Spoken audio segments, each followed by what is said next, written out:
So here we will see how to enable automatic migrations, so that at least during development, or when you are doing your home projects of sort, you need not worry about generating migrations, rolling back, which can be later on done when we get into the production.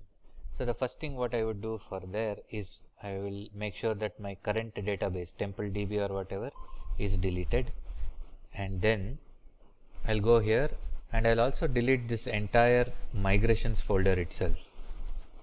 Delete. So right now if you see, we have all the entities, we have all their configurations, and we have the context, which will also hold everything. So now let's see how to just do a fresh start for our migration approach.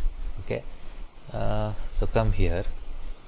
So if you see here, this is the command: enable migrations, migration directory, data migrations, which we already saw that the other day.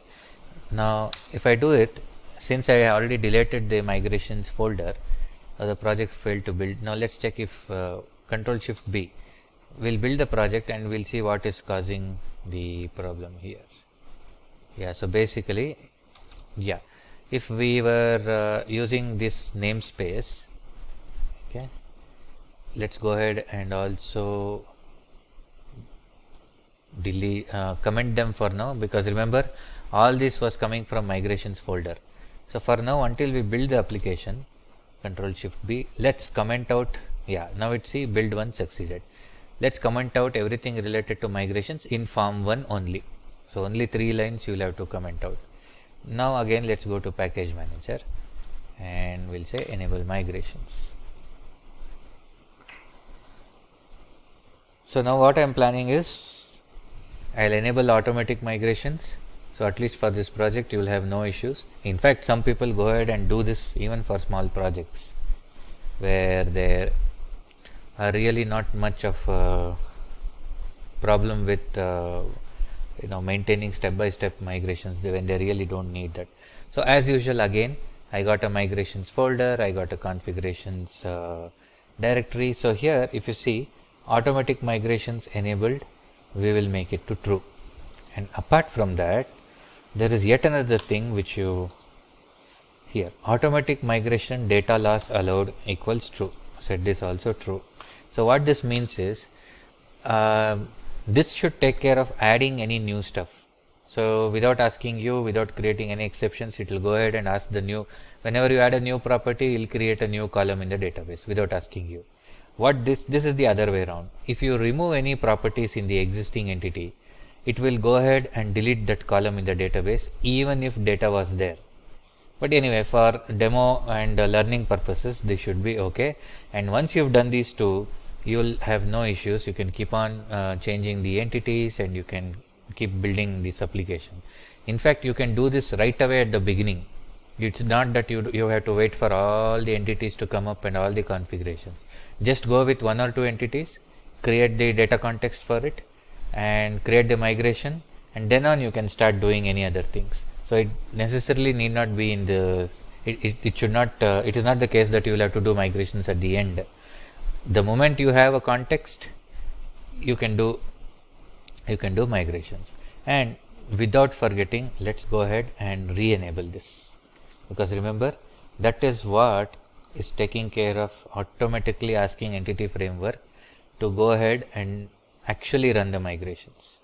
So far we just instructed that I am okay with automatic migrations, but this is the point where you actually tell them that okay, go ahead and migrate. So it's like a command. Okay, now again let me do a Control F5. Remember, I have deleted my database. So for the first time it thinks it is running, so it will create the schema. So it will also set up some initial data. Hopefully there are no errors. If there are, we will solve them. Let's wait for the output. So it says ready. So I do have some data here.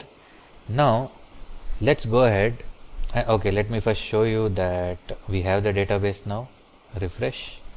Yeah, I have the TempleDB. Okay, and if I come back to my code and let's say for this vehicle, I just went ahead and added a new property.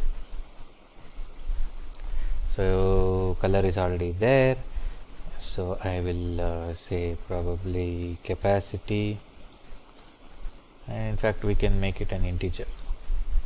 Okay, that's all.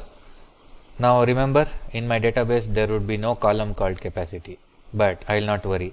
I'll simply say Control F5, I'll run it, it will migrate, add that additional column called capacity, and that's all, it is ready. No complaints whatsoever. And if you go there and see in the TempleDB, in the tables, if you see the vehicles columns, it will have this capacity also.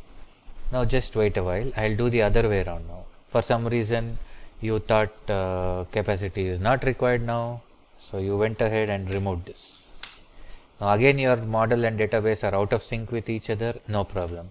Run it, Control F5. So this time the existing column, it will just drop it and it is ready.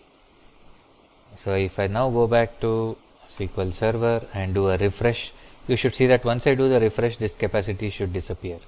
So I'll come here and do a refresh on the